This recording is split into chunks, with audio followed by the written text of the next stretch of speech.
dahulu. Untuk doa akan dipimpin oleh Monica. Silahkan Monica. Baiklah teman-teman, sebelum memulai pelajaran kita, langkah baiknya kita berdoa sesuai dengan agama dan kepercayaan kita masing-masing. Berdoa dimulai. Berdoa selesai. Terima kasih untuk Monica. Nah, selanjutnya Ibu mau tanya sekretaris, ada yang tidak hadir? Ada Bu. Siapa saja? Ada yang tidak India Bu. Itu keterangannya bagaimana, Nak? Sakit Bu dua-duanya. Sakit ya dua-duanya. Iya, Bu. Oke, jangan lupa ya nanti untuk direkap. Oke Bu. Oke, minggu lalu kita sudah membahas tentang Dokumen administrasi usaha. Nah, ada yang tahu? Ada yang masih ingat nggak apa itu dokumen administrasi usaha? Jangan lupa Bu. Saya Bu. Oke, apa itu? Dokumen administrasi usaha itu kumpulan dari semua dokumen perusahaan yang dimulai dari pencatatan, proses, dan hingga akhir. Oke, iya betul. Jadi, dokumen administrasi usaha itu adalah keseluruhan dokumen administrasi yang meliputi pencatatan, pengelolaan, pendaftaran, serta pemenuhan dalam pendirian sebuah usaha untuk menjalankan sebuah perusahaan. Oke, sampai di sini paham kan? Paham Bu. Baik, sebelum kita memulai pelajaran kita, Ibu mau bagi kelompoknya dulu. Ibu membutuhkan 5 kelompok ya. Jadi kelompok pertama yang ini, ketua kelompoknya itu si Mika. Nah, ini kelompok 2, ketua kelompoknya si Monica. Ini kelompok 3, ketua kelompoknya si Arsi. Ini kelompok 4, ketua kelompoknya si Indri. Kelompok 5, si Nadia. Oke? Tadi kelompok 1 siapa angkat tangan? Kamu? Saya kedua Bu. Oke, kelompok 2? Ya. Kelompok 3? Oke, kelompok 4? Kelompok 5? Oke, jangan lupa ya kelompoknya masing-masing. Oke, jadi sekarang kita akan mulai pembelajaran kita pada pagi hari ini. Nah, apa materi kita pada hari ini? Nah, di sini kita akan membahas tentang sumber daya manusia, sumber daya keuangan atau modal, sumber daya usaha lainnya. Nah, jadi di 3 ini akan kita bahas pada pagi hari ini. Oke, yang pertama kita akan membahas Sumber daya manusia. Oke, kelompok 1 ayo coba dibaca dengan keras. Sumber daya usaha yang pertama adalah manusia. Tanpa manusia, sebuah usaha tidak akan dapat beroperasi. Dalam dunia usaha, pengelolaan sumber daya manusia meliputi perencanaan dan pengembangan sumber daya manusia. Iya, jadi sumber daya usaha yang pertama adalah Manusia. Manusia. Kenapa manusia, Bu? Karena tanpa manusia sebuah usaha tidak akan dapat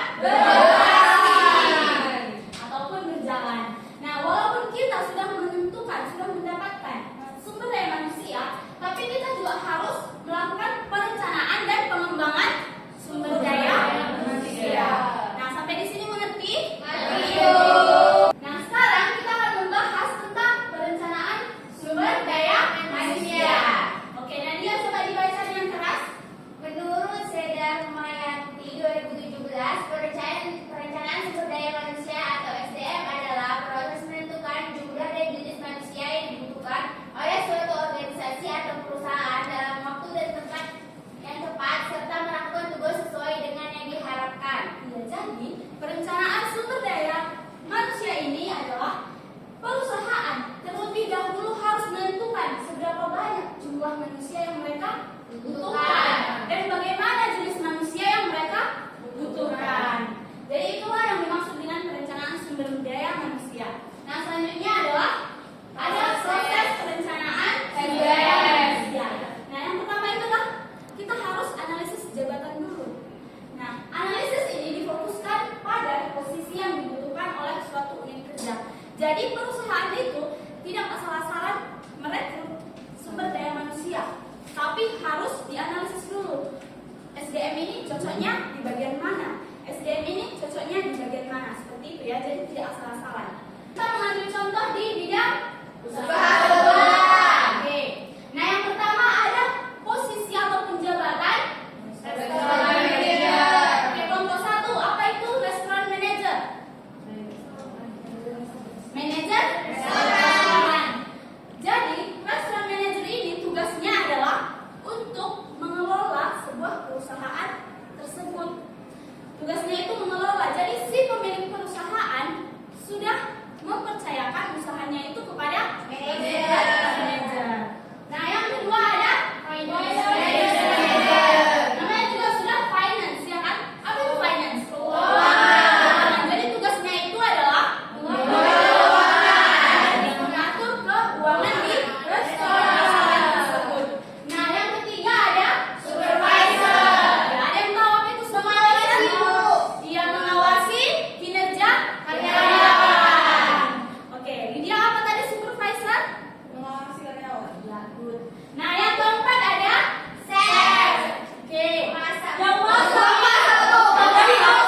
jual beli ya, tapi tugas kasir itu adalah melayani pelanggan yang ingin membayar. Ya sudah. Apa tadi, Monica? Untuk melayani bagian pembayaran. Si pelanggan ya. Oke. Selanjutnya ada. Oke, ada yang tahu itu apa? Yang mempromosikan perusahaan tersebut, restoran tersebut. Bagaimana supaya restoran tersebut dapat dikenal lebih luas lagi oleh masyarakat. Oke, sampai di sini paham tentang jabatan dan posisi? Paham ya? Materi selanjutnya ada penyedia sumber daya manusia. Oke, setelah si restoran tersebut menganalisis jabatan apa saja yang dibutuhkan di restoran tersebut, selanjutnya perusahaan tersebut akan menyediakan sumber daya manusia. Pengertiannya apa? Lydia, coba dibaca. Proses perekrutan, seleksi, pelatihan, dan penilaian kinerja karyawan. Proses ini dilakukan untuk memenuhi kebutuhan sumber daya manusia perusahaan sesuai dengan kualifikasi yang dibutuhkan. Iya, betul sekali. Jadi, penyediaan sumber daya manusia ini, si restoran harus merekrut sumber daya manusia. Nah, selanjutnya ada tahap-tahap umum seleksi karyawan. Yang pertama ada apa? Pemasaran iklan dan pemberian pekerjaan. Ya. Jadi, pemasaran iklan ini bisa melalui media cetak maupun elektronik. Nah, contohnya seperti ini ya. Seperti inilah iklan lowongan pekerjaan. Nah, yang kedua ada seleksi administrasi. sebagai CV, surat lamaran kerja, portofolio, atau sertifikat pendukung. Ya, jadi tanpa syarat-syarat ini, jika si pelamar ingin melamar pekerjaan, jika salah satu syarat tersebut tidak dipenuhi, maka si pelamar akan otomatis gagal. Nah, yang ketiga ada seleksi lamaran, yaitu seperti tes tertulis, tes lisan. Nah, yang keempat ada wawancara. Ya, ini bertujuan untuk si perusahaan mengetahui apakah tujuan ataupun motivasi si pelamar ingin bergabung ke perusahaan tersebut. Nah, yang kelima ada tes kesehatan. Nah, ingat ya anak ibu, tes kesehatan ini tidak semua perusahaan, tetapi sebagian perusahaan ada melakukan tes kesehatan dan sebagian perusahaan tidak melakukan tes kesehatan. Jadi tes kesehatan ini dilakukan jika diperlukan. Ya, betul. Nah, selanjutnya ada penempatan kerja. Penempatan kerja setelah seleksi ini berhasil, selanjutnya si perusahaan akan menempatkan karyawan untuk bekerja. Oke, paham sampai di sini anak ibu? Selanjutnya ada sumber daya keuangan ataupun modal. Nah, sumber daya usaha yang pertama apa tadi? Manusia.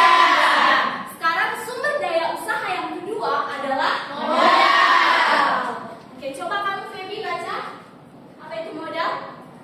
Modal adalah sejumlah uang yang digunakan oleh usaha guna membiayai kegiatan operasional. Iya, contohnya seperti apa anak ibu?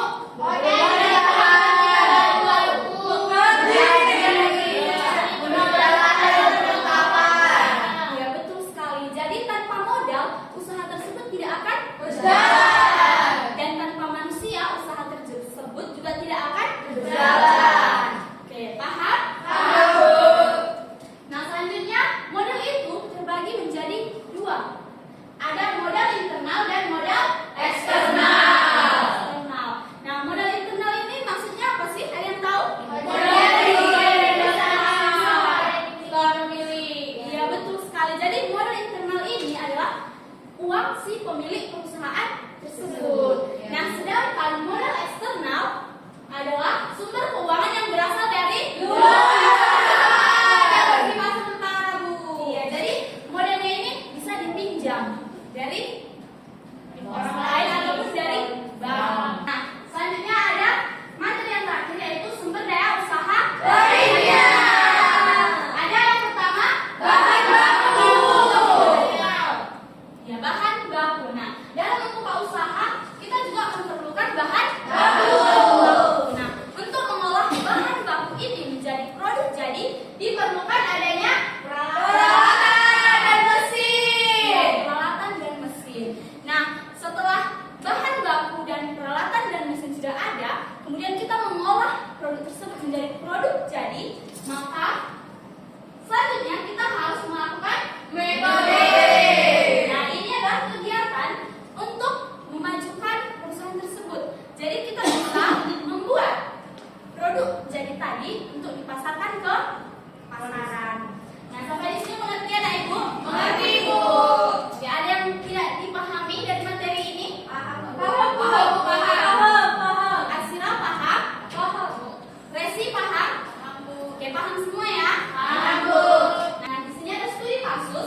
Tadi Ibu sudah membagi kelompoknya menjadi 5 kelompok. Oke, Ibu bagi ya. Untuk kelompok 1 tentang perjalanan wisata. Tulis ya. Oke, untuk kelompok 2 perhotelan. Sudah? Nah, kelompok 3 restoran. Kelompok 4 tata kecantikan dan kelompok 5 tata busana, Bu. Oke, Ibu kasih waktu 5 menit ya. A few moments later. Kelompok 5 sudah siap? Kelompok 5 udah. Kelompok 5. Oke, angkat tangan yang sudah siap. Kelompok 2, kelompok 3 mana? Ibu Siap. kami. Bu, orang itu sudah? Mereka AI, Bu. Aduh. Kami, Bu. Itu. Bu kami maju. Kami, Oke. Bu. Kelompok 1 sudah siap? Sudah, Bu. Oke, untuk kelompok 1 bisa sambil menunggu pertanyaan itu siap. Kita persilahkan kelompok 1 untuk maju. Perwakilannya saja. Iya, ketuanya untuk maju ke depan mempresentasikan hasil diskusinya. Baiklah, hasil diskusi dari kelompok kami yaitu kelompok 1 di bidang usaha perjalanan wisata atau tour and travel, yaitu yang pertama pelatihan pemandu wisata, di mana memberikan pelatihan kepada pemandu wisata tentang sejarah, budaya, dan objek wisata di daerah setempat. Bu, tepuk tangan dulu. Oke, kelompok 2 sudah siap? Sudah, oke, ayo maju ke depan perwakilannya. Ya, silakan. Baiklah, metode pengembangan sumber daya di bidang perhotelan. Yang pertama itu pelatihan dan pengembangan karyawan. Dapat mengadakan program pelatihan rutin untuk karyawan. Yang kedua, program magang dan pendidikan hotel dapat bekerja sama dengan lembaga pendidikan. Tepuk tangan yang kedua. Oke, kelompok 3 sudah? Sudah. Oke, silakan perwakilan. Are you ready, Arsila? Ready. Jadi metode pengembangan sumber daya manusia di restoran itu mungkin yang pertama bisa pelatihan pelayanan makanan dan minuman. Jadi perusahaan bisa memberikan pelayanan tentang makanan dan minuman, termasuk cara berinteraksi dengan pelanggan, melayani pelanggan dengan baik, gitu kan. Tepuk tangan untuk kelompok 3. Oke, kelompok 4 sudah siap? Sudah. Oke, perwakilannya maju ke depan. Kak Indri. Jadi Bu, kelompok kami itu menyimpulkan ada 3 Bu. Pengembangan yang pertama itu tentang rambut. Itu kan termasuk cara orang dengan rambutnya berbagus kesalahan. Baru tata wajahnya Bu, biar makin cantik Bu. Jadi ya, silakan kawan-kawan. Iya, betul. Tepuk tangan. Oke, kelompok yang terakhir ada kelompok 5. Kelompok 5. Jadi kelompok kami Bu ini menyimpulkan di bidang usaha television ada 3 Bu. Pertama di desain busana, manajemen gudang, kemudian pemasaran busana Bu. Contoh yang pertama itu di desain busana itu memberikan pelatihan desain busana termasuk cara membuat desain busananya Bu biar bagus. Oke, tepuk tangan. Sudah paham semuanya tentang Oke, baiklah.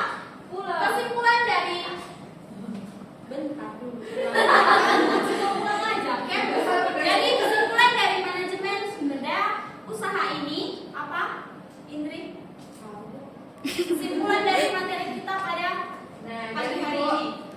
Ada 3 di sumber daya usaha ini. Nah, sumber daya manusia, modal, dan sumber daya usaha lainnya itu saling berkaitan dan saling melengkapi. Kalau nggak ada ketiga-tiganya, kita nggak bisa membentuk sebuah perusahaan. Oke, betul sekali. Nah, sekarang apa kesimpulan dari materi pada hari ini, Mika? Kesimpulan materi pada hari ini yaitu perencanaan SDM adalah serangkaian kegiatan yang berkaitan dengan pemenuhan kebutuhan tenaga kerja pada suatu organisasi yang meliputi penyediaan tenaga kerja baru dan pendaya-gunaan tenaga kerja yang sudah tersedia. Oke, betul sekali. Tepuk tangan dulu untuk kita semua. Sudah paham ya? Sudah. Nah, di sini Ibu ada punya satu quotes. Jadi kita baca dengan keras ya. 1, 2, 3 ya.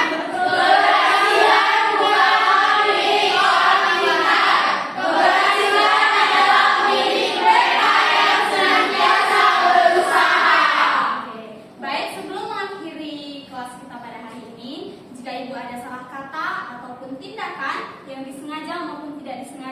dimaafkan ya anak ibu. Oke, Oke, sebelum kita mengakhiri kelas ini, silahkan Feby buat doa kita. Baik teman-teman, sebelum kita mengakhiri pelajaran kita, dari kita berdoa menurut agama dan masing-masing doa dimulai. Amin. Doa selesai. Oke anak ibu, jangan lupa belajar lagi di rumah, baca-baca bukunya ya, jangan main handphone.